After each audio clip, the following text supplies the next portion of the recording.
game on earth. Sounds like it is. Mike, let me ask you one thing. This got me when I read the Drug War Shills a couple nights ago, and you just touched on it. Where the I don't mean to roll us backward, but it's just a question that nags me in my mind. So at that time, in '71, you're with U.S. Customs. You're an undercover agent. Yeah.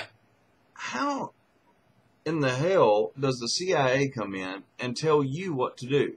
I mean, I don't understand how they superseded U.S. Customs authority on a U.S. Customs case. I don't get that. Well, maybe it's my failure to understand, higher policing, maybe. Well, I didn't understand it either. I really came to understand the power that they have in this country. They run this country. Yeah. I really understand when, as I wrote in the Big White Lie, I just paid $8 million to two men in a bank vault in Miami for drugs. I just paid it. They're arrested, and charges are dropped on one of them immediately, and the other guy, he's allowed to make bail, and he's gone back to Bolivia, and they plot the overthrow of the country. The same two people we had. Now, when I went into the United States Attorney's Office, I couldn't believe it. I said, I've arrested nickel bag drug dealers on less evidence that we had against this Jose Roberto Gasser. It turns out Jose Roberto Gasser, there's a purpose for this whole story. This is going to answer your question. Sure. Jose Roberto Gasser came from the Gasser family, who were part of the World Anti-Communist League, assets of Central Intelligence going all the way back to the 60s. And now here's Roberto Gasser making the biggest drug deal that DEA or anybody ever had at that time. Right. He's getting paid $8 million.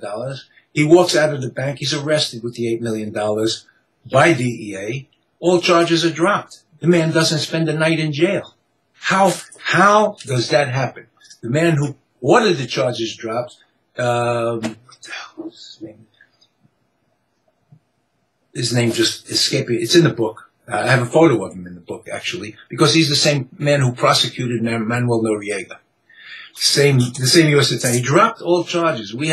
And I detailed the conference that we had about it, where he simply said to me, I didn't think we had enough to convict, so I let him go. And I said, I disagree with you. I put 1,000 men in jail with less evidence. We had so much evidence, Pat. Yeah, and it's in the book, The Big White Lie, and his photo. At that moment, flying back to Argentina, and as soon as I get back to Argentina, I get notification there's contracts on my life. Do I want to leave? There are big contracts on my life throughout South America by the drug dealers. And my position was, no, I don't want to leave. I feel safer here than I do back in the U.S. And really? Yes, I did. I felt safer in Argentina than I did in the U.S. because I didn't know who was behind me in the U.S. Yeah. I no longer trusted any damn body. Yeah. But the point is, all you can describe, just try and show the kind of power that they have. You tell incidents like this. Right. You say, how could this happen? How could this man, the Central Intelligence Officer, call me in 3 o'clock in the morning in the American Embassy in Bangkok and tell me I'm not going?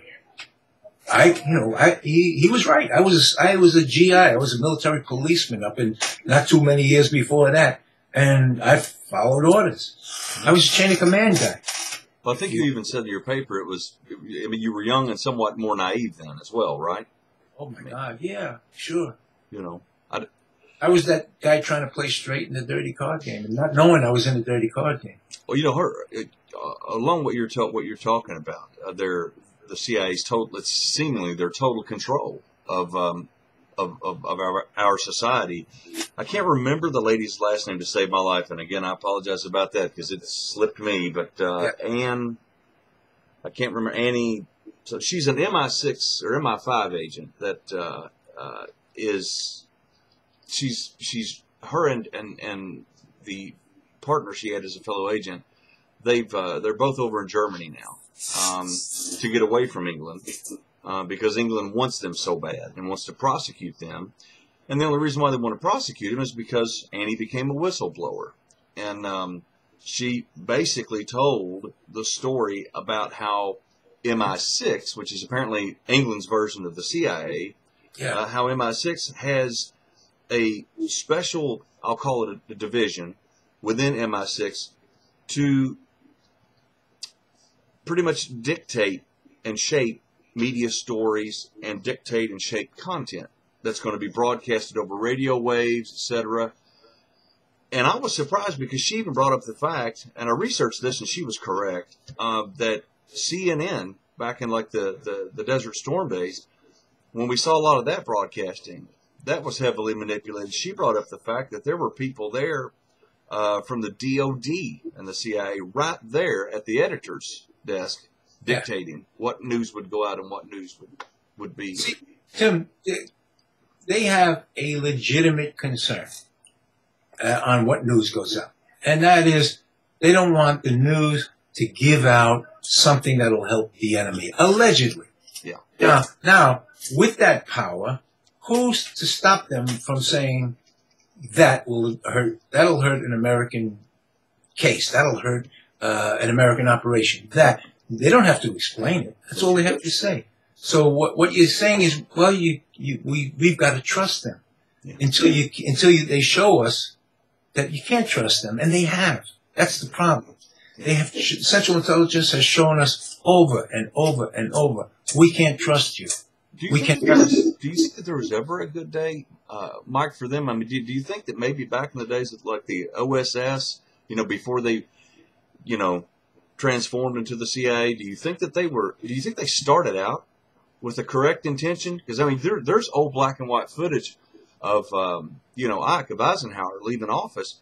And and I think it's almost his last address to the American people. He is warning us about the military-industrial complex of the CIA right there in a newsreel. Well, the warning was rightfully placed, and OSS was wartime. We're not in wartime. Right. And in wartime, we have military intelligence, defense intelligence. In fact, I did a lecture for them just a couple of years ago, Defense Intelligence College, and it's on I reduced it to a peer-reviewed journal paper, which might interest you. It's called The Weakest Link. The Weakest Link by Michael Levine, and I think it's important for you, knowing your interests now, that you read The Weakest Link.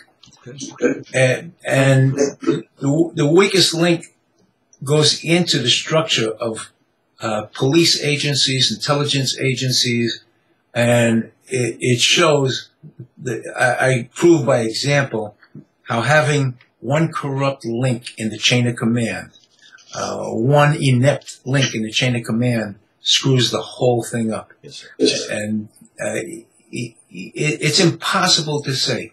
I mean, I know what I ran into when I just tried to tell what I knew. Not what I knew, what I could prove. And I put it between pages. Right now, it's out digitally. It's the best thing that I could do, so that after I die, it's still there. If anybody really wants to study our real history, not what media told you, right, real history from the point of view of people who were there, and that's history. It's his story. I'm there. I've got the recordings. I've got the documents. I prove my story. Here's a separate. It's kind of like at the same time I told my wife. I said, because I introduced, Visa Means of YouTube. I introduced her to you several years ago, and then I sort of dovetailed in with Frank Serpico, and I said these two guys are really you're kind of similar because you're both going up against a mighty big giant. And they kicked your ass a little bit, but you hang in there. You're dogged, and God bless you for it. Seriously. Again, I gotta thank my dear old dad. Again, not a nice guy, very much of a street guy, and he tried to make me the Great White Hope in boxing when I was 12. He brought me to Custom Models gym. I was a big kid, and he told me. How tall are you, Mike? 6'2". 6'2".